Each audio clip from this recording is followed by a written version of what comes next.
Blog Talk Radio.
Can't get enough of that horn. Nazim Rashid, River Nile, available on Amazon. Thank you, Nazim Rashid, for sharing that great music with us. Nazim is also on the board of White Apple Institute, a sponsor for the Student to Teacher show. Welcome, welcome, welcome, welcome, all of you. Gosh, it's such a great day. It is such a great day. It's a great day if you choose for it to be a great day, and that's about it. You know, it doesn't matter what's going on around you. It really doesn't, because there are things out there that are going to be there that you cannot change, and there are going to be things that you can change. The things that you can't change, you can't do anything about, so you might as well just relax with it. Make a choice. Make a choice to make this a good day. Make a choice to make this a day where you try your best to overcome the pain and suffering of the things that are going on around your world and around our world. This is Dr. Danita Applewhite, and I'm coming to you live from Arizona. That's right, beautiful Mesa, Arizona, not too far from Phoenix and Scottsdale. Really, really great place to live. I tell you, they should give me kudos from the Tourism Bureau. Every time I go on the radio, I'm always talking about how great it is to live in Arizona. So what are we talking about today? I have a relationship with you. I have a relationship with you as a listener on this show. My responsibility in this relationship is that I give you something. I share something with you, okay? I share something with you that I've learned. That makes me a student and a teacher. It makes you one, too. If you've ever wanted to learn something, and you know you do, you've desired it, you say, wow, that's fantastic. I want to know more. I want to know more. And then you take that information and you share it with someone else. That makes you a student to teacher. And for those of you who gain the knowledge and don't want to share it, that's okay. You will eventually. Somehow, some way, in your actions, your behavior, the way you speak to people, will be an acknowledgement of the things that you've learned. You don't have to be in an academic setting to necessarily be a student. Education is not just behind the walls of an institution. It is in your home. It's in your church. It's in your community that we all learn.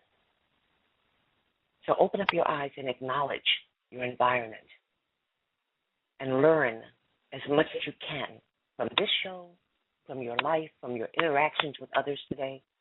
Become a true student and then share what you've learned with others to become the teacher. When the student is ready, the teacher within you will appear. I promise. So let's get started. Let's talk about this relationship thing. I have a relationship with you. That means I want to do something. I want to have some kind of interaction with you. And my choice, hopefully, my choice in having a relationship with you is based on what I want to share and what I want to receive from you. So it's a give and take thing. And that's what all relationships are. Do relationships impact us in a way that it can inhibit our school and work success? You see, that's what we focus on, especially at White Apple Institute. We focus on what are the things that hinder students and teachers from performing in what they call success, performing in what they call a successful way. What hinders that? And it can be a number of psychosocial issues that happen that people just don't think about very much. And that's why we bring them out. Because I've been doing this for a long time. I don't even want to tell you, but over 35 years. And I'll tell you, there's so many different issues that come across that stop people from succeeding at work and school that have really very little to do with tuition expenses and salary. They have to do with the interpersonal skills, the relationships that people have in their home, with their family, with their lovers, their husbands, wives. Those are the things that can impact us and make it very, very difficult for us to succeed. Sometimes we'll end up going to work or to school with all kinds of heavy burdens on us, and we can't seem to shake them, and it seems to negatively impact the way we perform. Do you know anyone who drops out of school or work, just drops out because of a bad relationship, because things are not going well with their family, their mother, father, family members, or significant others, those we have intimate relationships with, and they just give up? They become so overwhelmed with depression, mood swings, anxiety, that it's hard for them to function appropriately. And so that is what we have to come in contact with, is how these relationships impact us and how we can help others who seem to drop out of school and work because of the way they're handling the relationship. Maybe they don't know how to do that. The perception we hold about our relationships with others is what really makes a negative or positive impact on our school and work life. Now, and I want you to go back for a minute, and for those of you that take notes, and I know you do because some of you write in, and by the way, the chat room is open. For those of you who do not want to get on the immediate line and call in, feel free to go to the chat room on your computer, if you're on the computer listening to the show this morning, and put in any questions or comments you have about the show. But perception is what I'd like all of you to write down. Perception, right? Because it's the way we perceive, the way we see things that makes a difference in the way we allow our relationships to impact our school and work life. Like I said earlier, there's much more to school and work success than financial issues, even though financial issues do seem to be the most paramount reason. Everybody says, I don't have the money to go back, or I have overwhelming student loans, or I don't want to, push myself into this job promotion because I'm afraid of failing. There's all kinds of different reasons why we don't want to move forward in a job. But relationships, we're gonna focus on that this morning, and we're also going to talk about how students and teachers, all of you out there, must recognize the signs of anxiety and depression and explore the causes in all areas of your life. So as you're joining me this morning, I do want to say to you that there's going to be a couple of things that we're going to close with today. I'm going to talk about how we can understand the warning signs of a relationship, a bad relationship. And also some tips on how we can overcome them. So hang in there with me. Hang in there with us. There's a lot of people on the switchboard this morning, hopefully waiting to share their comments, questions, share their knowledge as students and teachers out there. We also have some news for our veterans out there. And we have a special guest today that's going to talk to us about advocacy for people who have disabilities. And that just about covers everyone in the world, doesn't it? Uh-oh. Did I step on someone's toes by saying that? How about the person who says, I don't have a disability? But we're all differently abled. There are always things that we can find that we can't seem to do within the context of what's expected of us. And so we find different ways to express our abilities. And so this show is for you. This show helps people that recognize their in their ability or those who don't. This show helps you to grow. And disability does not necessarily, I'm really trying to hopefully move people away from thinking of disability as just the wheelchair. There are so many non-visible disabilities that we need to address, from diabetes to cancer to irritable bowel syndrome to anxiety and depression, mental health issues that you don't see when you look at a person. But they're dealing with that and trying to go to school and trying to go to work and trying to make something out of their lives, moving forward every day. And White Apple Institute, our sponsor, provides programs, resources, and services to support them doing that. So make sure that you go onto the website at whiteappleinstitute.org, click that donate button, and help us to continue the mission. Well, without further ado, let's go over some of the things about who we're really talking about here. We're talking about those that are having problems with going to school and work and having these relationships that pull them back. So whether it's you that's having that or you know someone that's having that, this information is still valuable, so valuable to you that hold it in your archives, okay?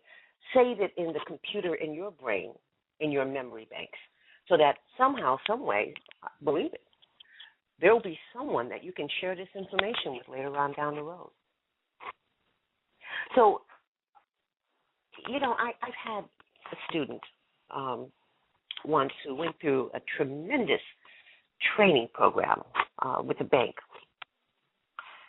and took months to get through the personal development portion of that, learning how to dress, groom, talk, communicate, the whole bit, and had 2 or 3 children, I can't remember exactly.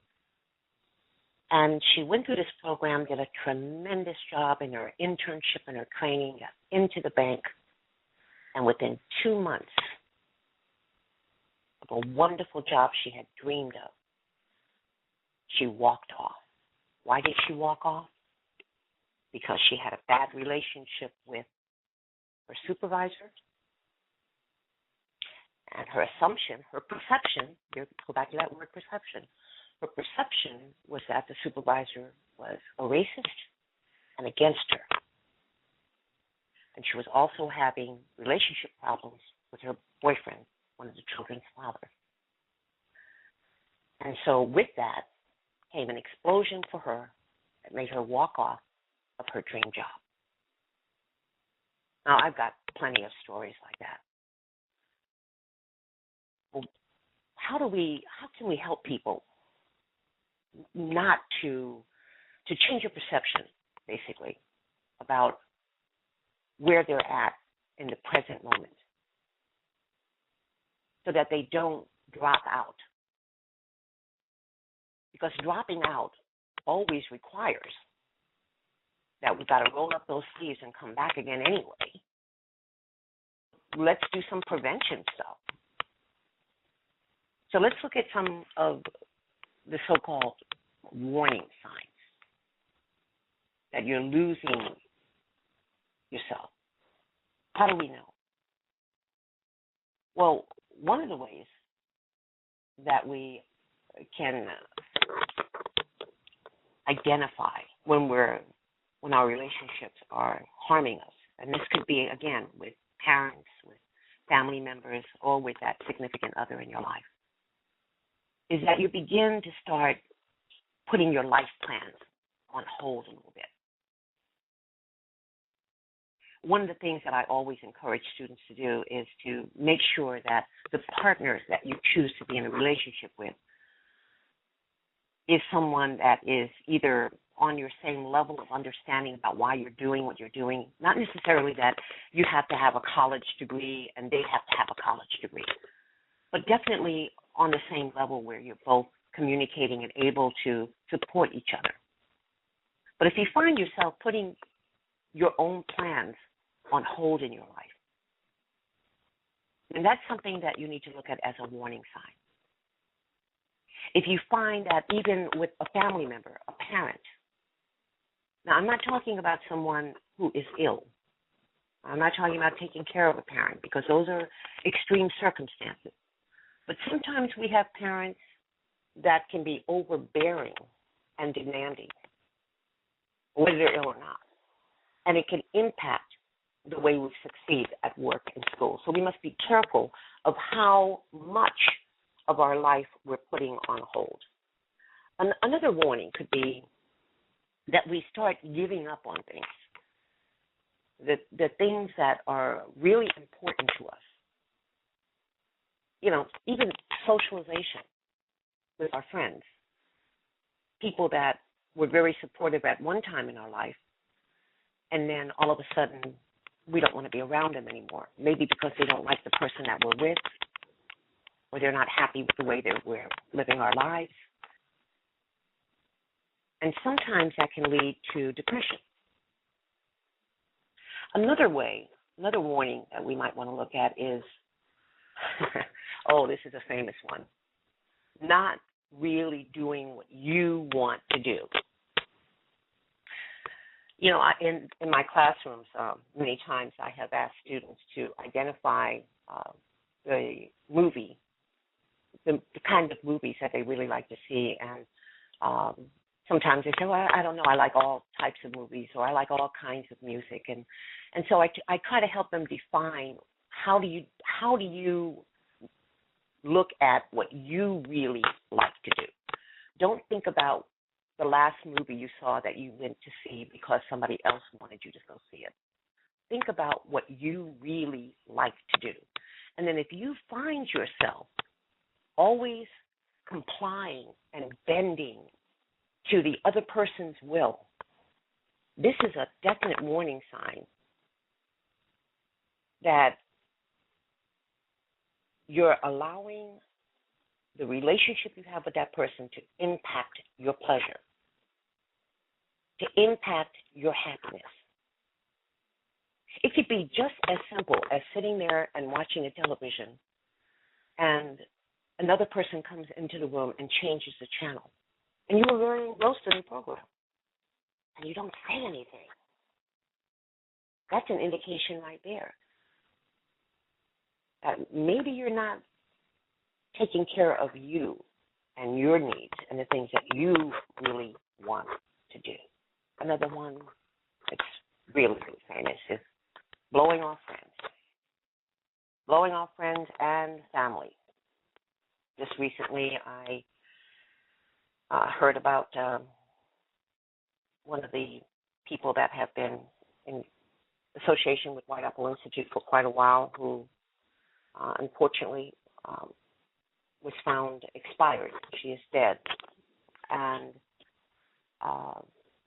one of the things that came out in that situation is that she had been involved with people that had pulled her away from her family and consequently pulled her away from school and work.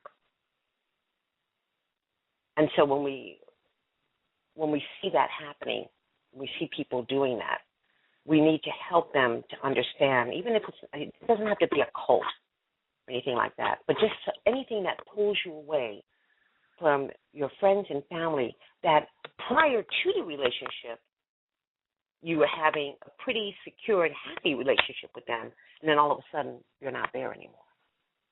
That's what I'm talking about.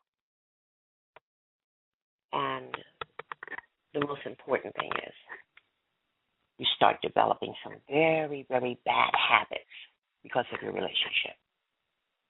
One of them is gaining weight, bad eating habits, drinking too much,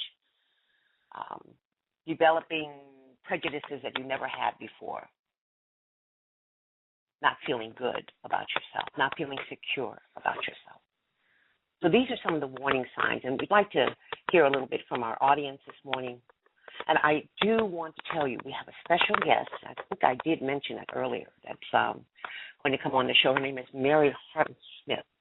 And Mary is with the Arizona Bridge to Independent Living, and she is an advocate. And she's going to come up with some tips on advocacy. So make sure you stay tuned for that. She'll be coming in and talking to us because we're gonna hint a little bit around abusive relationships and how to handle that. So we have a few people online. We'll see if there's anyone that has any comments. We have a 438. Good morning. How are you? This is Dr. Applewhite.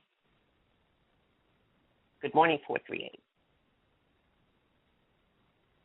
Good morning, 363. This is Dr. Applewhite. Good morning, 363. Good morning, Dr. Applewhite. This is Consuelo Steti, and I apologize. Good morning. I just tuned in, and I would like to hear a little bit more of the today's theme. Sure. I'd love for you to have some comments on that. We'll come back to you a little later, okay? Thank you. Right. And this is a 928. Good morning. This is Dr. Applewhite. How are you, 928? Good morning. Okay. And we have a 226 here. Good morning. Dr. Applewhite? Good morning. Good morning. Good morning. This sounds like a familiar voice. Is that my dad calling in this morning on the Student to Teacher radio show? Sometimes I wonder how the voice gets mixed up. Yes, this happened to be your father. Someone that loves you really dearly. Well, lots of love to you. Well, thank you for supporting. Yeah, isn't that nice when we have parents that support us? Yes. All right. Any comments on relationships? I'm just listening today. All right. Thank you so much, Dad. All right. Boy, that makes me happy. It's another happy moment for me right there. We have a 733 online. Good morning. This is Dr. Applewhite. Good morning, 733. Okay. And do we have anybody on chat? Yes, we do. And thank you for your comments. Okay. We're ready to continue to move on to the show. Anybody with any comments, please feel free to just say, hello, I've got something I need to say here. Okay? And good morning. We have a 471 number. Good morning. We got lots of people online this morning. Good morning. Anything that you wanted to say about relationships that impact school and work performance? Not at this time, but right. I really liked the episode today. I really do. And feel free, anyone that has a story about someone that you may know who has dropped out of school and work because of having a bad relationship, that's given up on the things that they like to do, who have ignored family relationships, who have started to do things that make them unhappy. Make sure you mute your phones so that we don't have background noise. So I keep this open so that we can do this as a group discussion. And that's a new way to thought on the Student Teacher Radio Show. We still have some background noise, and I hope that whoever is on there, I'll have to mute everyone on the switchboard. So I appreciate you making sure that you don't have your microphone open, Okay? All right, well, let's go into how we can, my friends, how we can look at overcoming some of these things. You know, I mean, we've got these warning signs, and we know what they are. And I believe, am I right, that we have an agreement that relationships do impact schoolwork performance? Do we have that from our listening audience out there? Is there anyone that disagrees with that? Say yes or no for me. No, I don't disagree. Does everyone agree? I agree. Yes, that relationships can impact schoolwork performance. Yes, it can. Absolutely. And so I'd like to, if you can, go back in your memory and see if you can give us some examples, some stories that may indeed help other people that are listening out there. We have, over 46,000 listeners, so I'm sure that there are a number of people out there that are concerned about what we're going to say this morning and how they can help to overcome some of these things that are going on. Well, I know when I was, I had an aunt whose husband was very jealous, and she was unable to work. She had to quit her job because he would be sitting in the parking lot watching her because he thought she was cheating. So she had to quit her job, and it was a miserable, I know, like at least 15 years she went through this. Yes. That can be, again, the relationship, especially if it's an intimate relationship, it can be make the most powerful impact, negative impact on how we succeed at work. And so many people lose their jobs because the boss, with bad behavior on the job, well, it's going to get you, you're going to lose your job. Yes. The boss sees how overwhelmed you are, your level of anxiety, your depression. Other coworkers see it.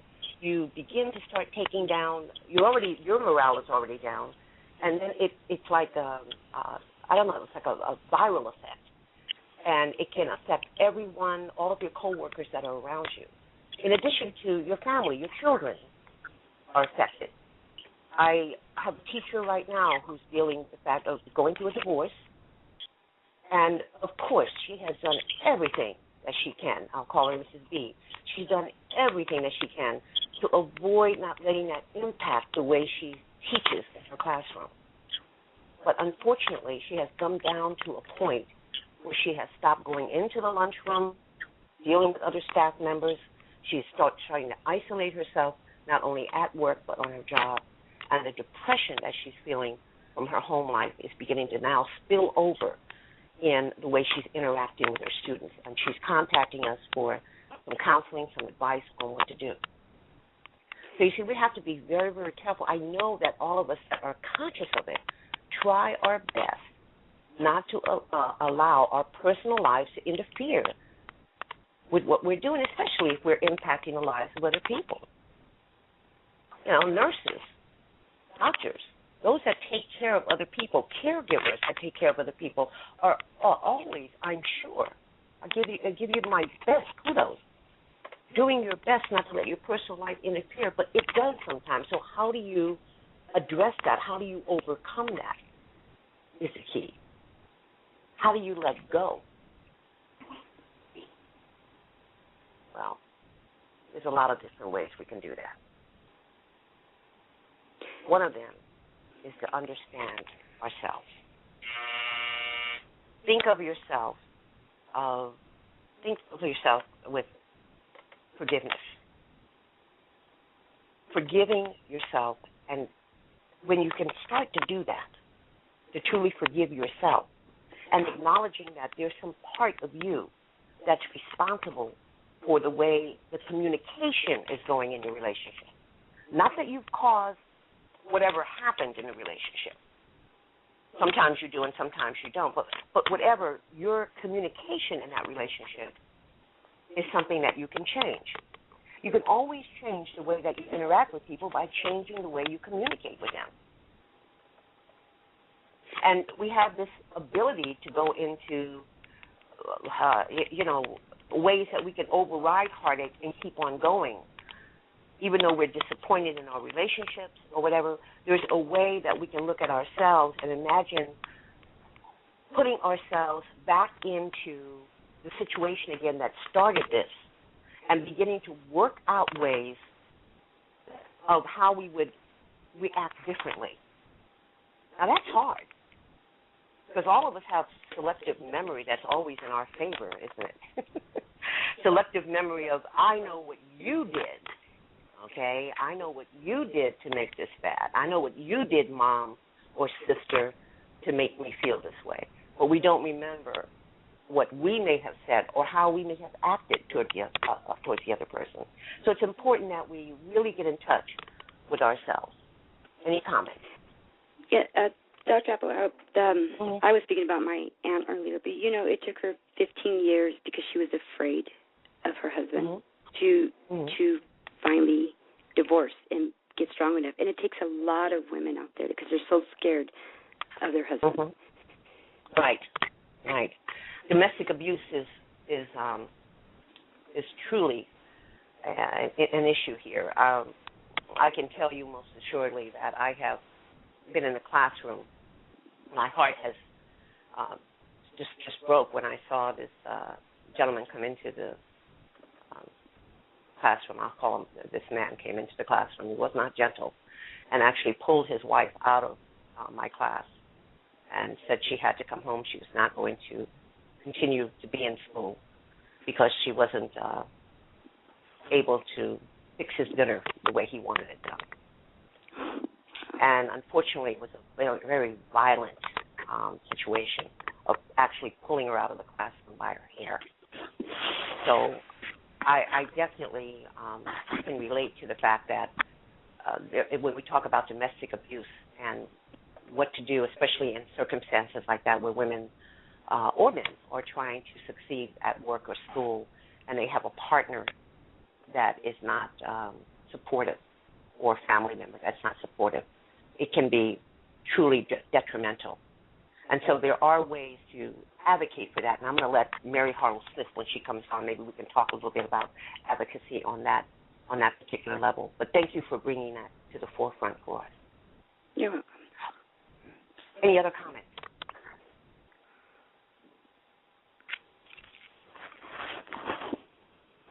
Anyone can feel free to Dr. Applegate? Yes. Dr. Applegate. Applewhite. Applewhite. That's I'm right. sorry. I knew I would do that. This is Mary Hartle Smith. Oh, yes, Mary. Yes, thank you, Mary Hartle Smith. Good morning. Good morning. Thank you for inviting me to be on the show with you. Absolutely.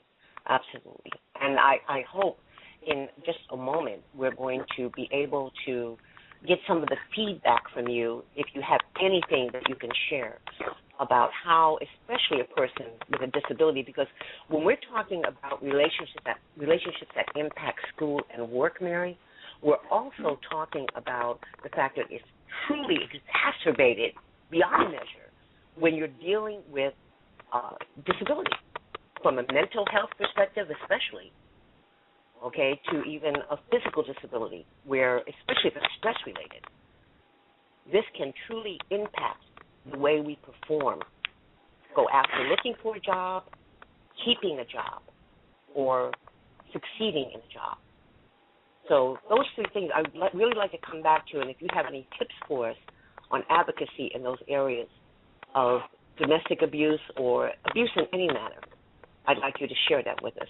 I'm going to finish up with just a few more things of how we can deal with the overwhelming aspects of how to let go of these relationships. And one of them I just mentioned just now, like I said, is forgiving yourself and getting in touch with yourself. And another one is knowing that it's not your fault in particular. And going back to the young lady who spoke about her aunt and the jealous husband. Or did you say she was jealous? No. It was my uncle, her husband. He was very jealous. He was jealous. Yes. She would have like 20 minutes to go get groceries, or he would take her, sit in the car, and wait for her at work, or watch who she took her lunch with and stuff. It was It took a lot of effect on his cousins, It's very hard to break a destructive cycle like that, and that's what it becomes, a very destructive cycle. But now I see one of my aunt's sons. He's the same way now. It's like, maybe not as bad as his father was, but I see it with his wife we now. Can see we can see definitely that children model the behavior that they see, not necessarily that they hear you saying not to do, but what they see you doing. And so what he's done is he's picked up that destructive cycle that he saw all of his life. And it is hard to break it, but it can be broken because we can stop just for a moment torturing ourselves about what we didn't do, regretting what we didn't do. And we can come back around to really accepting the fact that it's not necessarily our fault of how another person acts. That's their stuff. Our stuff is to change the way that we react to them. And it's always easy to dwell on the things that have hurt us, okay?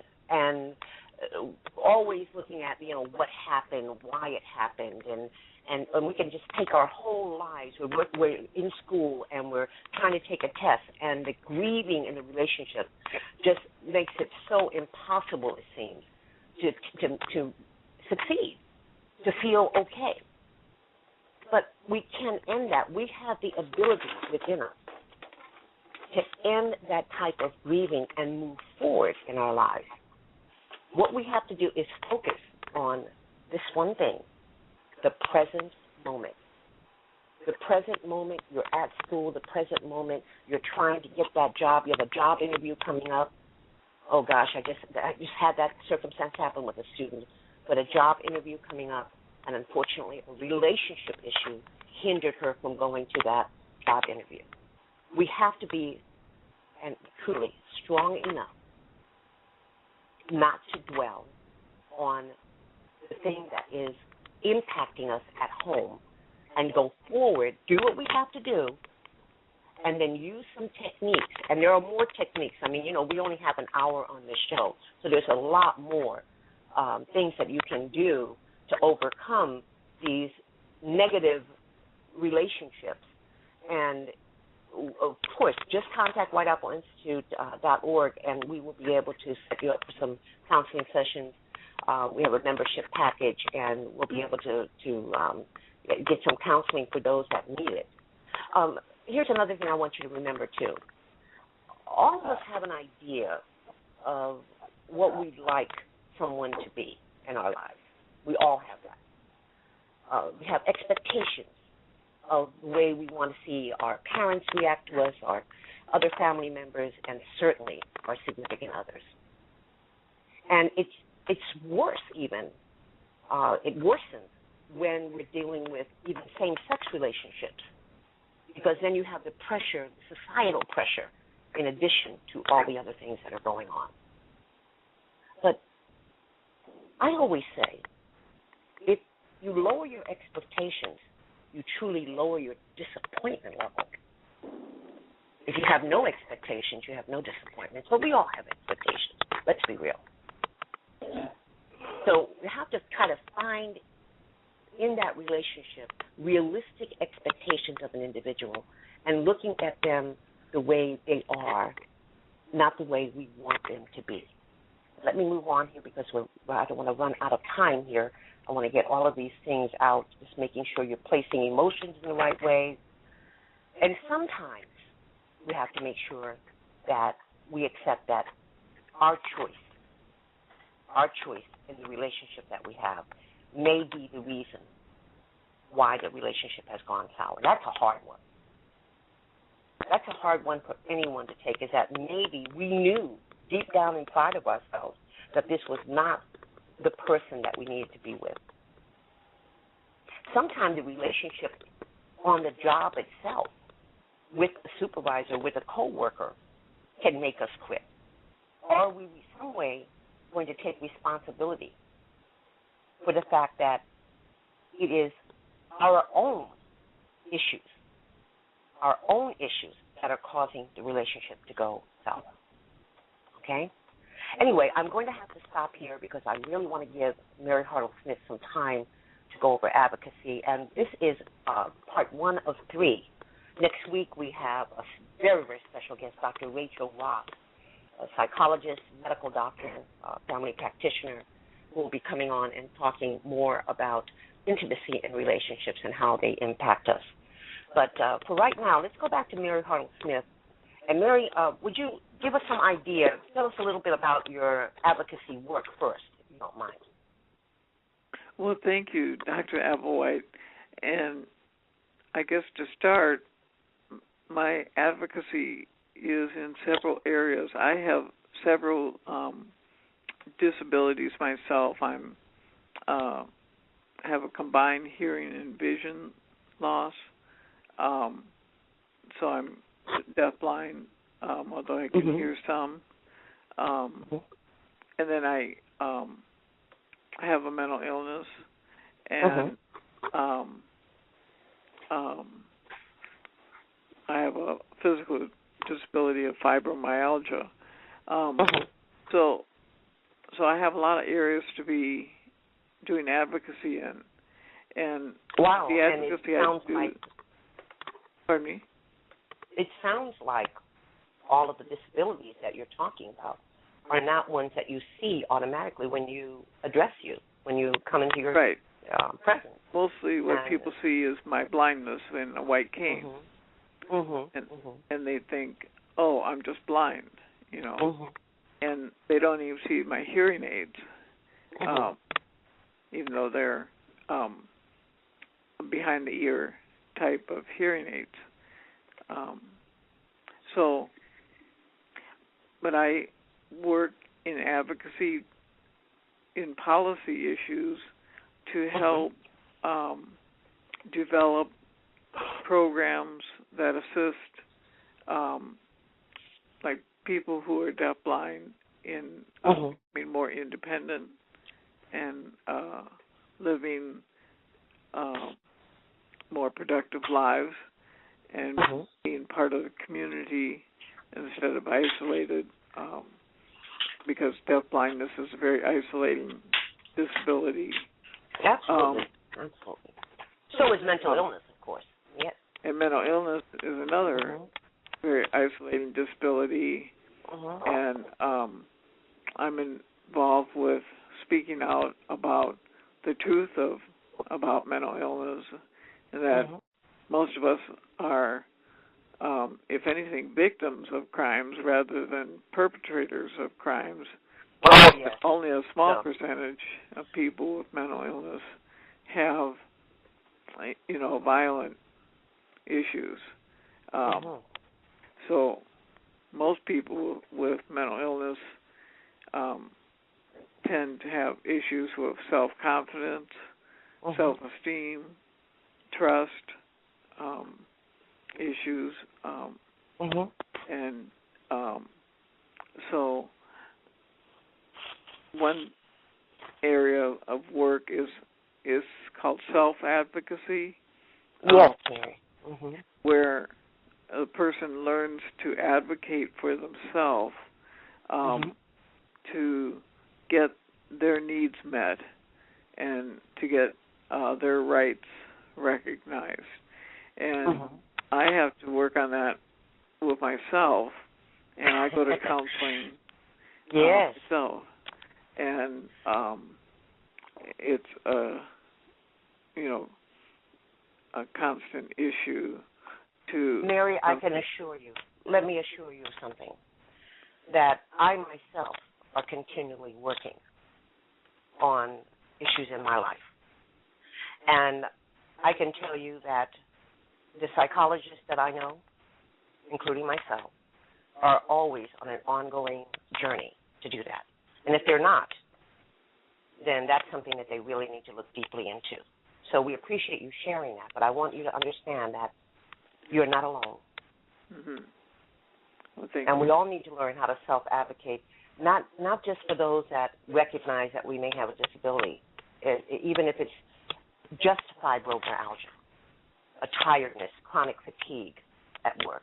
We need to recognize that we need to learn how to advocate for ourselves. And one of the things that I hear, correct me if I'm wrong, is that you explored, you know what your so-called illnesses are, your dis in your abilities. And you have found a way to look at how you can still succeed and do the things that you're doing by teaching others. Gosh, kudos to you. Right. You have found your different abilities, and that's what we look at. And I also am, there's more effort to encourage people with mental illness to take the journey to recovery from mental illness and from the symptoms of mental illness. And one of my mental illnesses is post-traumatic stress disorder. Yes. And so I have a ton of anxiety, and I'm constantly having to try to do positive self-talk to tell myself that, the whole world isn't going to blow up in a minute. Mary, one of the things that we, unfortunately, there's two items that came up when I heard your statement just now. One is that many people are not aware that when we talk about mental illness, we're not necessarily talking about severe schizophrenic mental illness. That is very severe, but I've had students graduate with great degrees and go on and do wonderful things with a diagnosis of schizophrenia. So, but we're also talking about depression and anxiety, and that's part of the mental illness category. And so I wanted our listeners out there to really make sure that they are able to define that clearly. And another issue is that you have overcome it, and you're talking about, and when I say overcome it, not necessarily that it goes away, but you found ways to work around it. And I hope that you'll come back on the show on a regular basis and share more with our listeners about how to do that. What is self-advocacy? Well, self-advocacy is simply advocating for yourself, standing up for what you believe in, for standing up and asking for your needs to be met. A simple example can be if you have a hearing loss and you can't hear the person that is speaking, you can say, would you please speak a little louder or speak a little slower or use different words so that then you're letting them know that you can't hear them and you, they need to adjust how they're speaking to you so that you can hear better. So that's a little example of how you can speak up for yourself. Another issues if you're having relationship issues, learning to express your feelings about what the other person you're in relationship with is doing, and saying things like, I feel hurt or angry when you do such and such a thing, and then letting them respond, and having a communication, a conversation with them about what your needs are in the relationship and how. Wonderful. Let's see. I'm sorry, Mary, I didn't mean to cut you off there. Was there something else you were saying at the end there? Okay. All right. I wanted to make sure that in our last 10 minutes of the show, my dear, that we have some comments coming back from our listening audience that's on live broadcast this morning. Any comments from our group out there?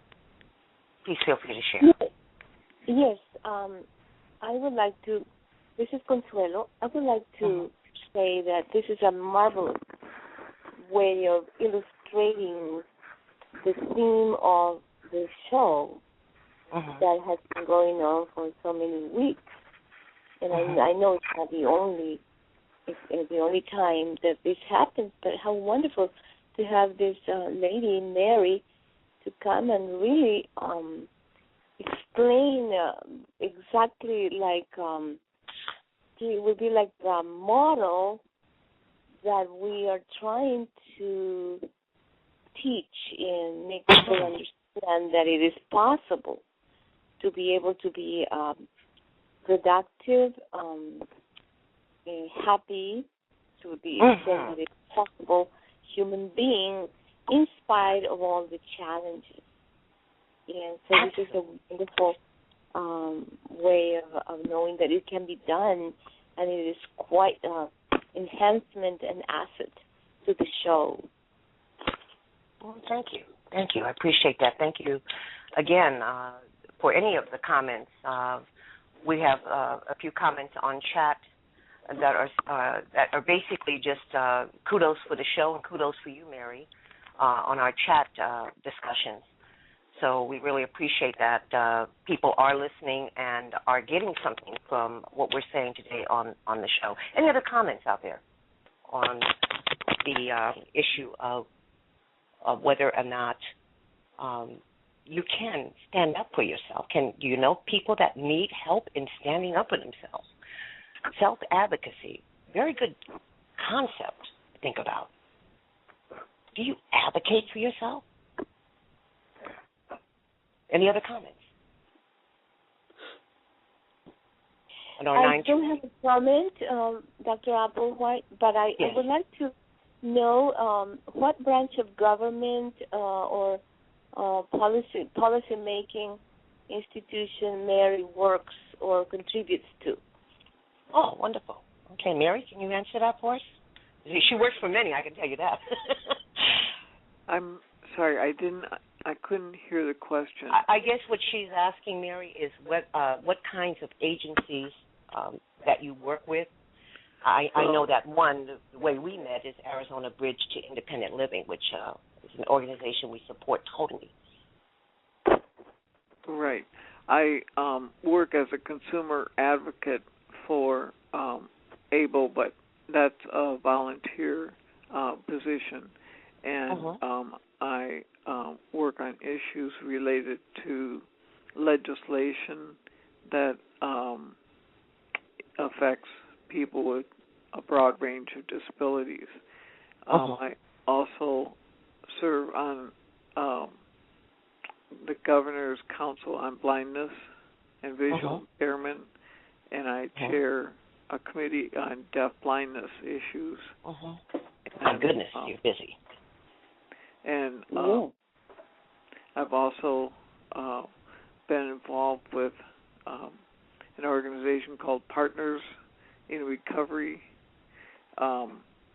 which is part of, if anyone here in Arizona has heard of Magellan, yes, the Magellan Health Services system of services for mental illness. And so I was, I'm not now, but I was past chair of the Consumer Advisory Council at the local Partners in Recovery office, and there we try to encourage people with mental illness to get more actively involved in their own recovery efforts and to get more actively involved in community issues. Mary, before we leave the show today, there's something really important that I wanted to address, and I need your help with this because I'm getting just in putting the show, the promotion for the show out there have already been more comments about domestic abuse, especially among people with disabilities, and how that has impacted their school and work performance. And I was just wondering, we have resources here in Arizona, but we have resources nationwide, and we don't have a lot worldwide, but we're working on that, okay? And where people need to learn how to get in touch more with what agencies are available to them. And the only way they can do that is start by researching what's available in their own communities. But what would you suggest to someone who's in an abusive type of relationship, whether it's the family member that they're living with or a significant other? What would be the first agency contact or the first thing you could suggest to them? Well, if you're an adult, such as in Arizona, there's something called Adult Protective Services. Yes. And that's an agency that's part of the Arizona Department of Economic Security. And you can contact them, and they can assist with helping to find resources. And I believe they could help with finding, like if you need to get out of the relationship. And I believe if there's physical violence or sexual violence, or very deep emotional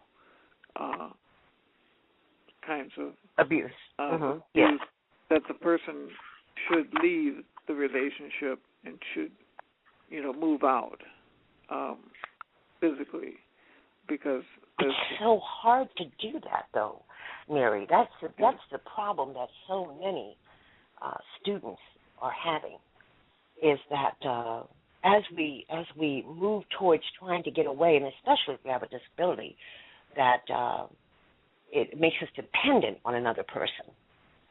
It exacerbates the situation even worse. Right. And so it's important. Go ahead. I haven't had direct experience with domestic abuse, and I don't have a lot of experience with people that I know that have had it. But there is, through one of the organizations I work with, the Maricopa Association of Governments, does work on domestic abuse issues. And so they... In other words, what you're saying is that there are resources available, that someone does not have to just settle. Is that right, Mary? Right. They don't have to feel stuck. Right. I think that's what I hear you saying throughout our whole discussion. That's the most important message that's coming across from you, is that we don't have to be stuck. There are resources, and hopefully going back on those warning signs we talked about earlier, ways that we can address not being so overwhelmed. We thank you so much, Mary, for participating this morning, and hope that you will definitely consider coming back on the show and helping others with self-advocacy issues in different areas of our lives. Certainly. Listeners, we appreciate you and wish you so much love and peace. We especially give our kudos out there for our veterans who are doing a marvelous job out there. Not just those that are on the front line fighting, but for those of you who are doing your best to overcome the issues when you come home of dealing with your own disabilities and finding a job and securing school. Let us help you if we can. Keep tuning into the Student to Teacher radio show. And make sure you go to whiteappleinstitute.org and click on the donation button to keep us going. We wish you again much love and peace as we close the show today with some thoughts. Thoughts of the factor that God grant me the serenity to accept the things that I cannot change, courage to change the things that I can, and wisdom to know the difference. This is Wes Ricks on Two Worlds album, Some Great Flute.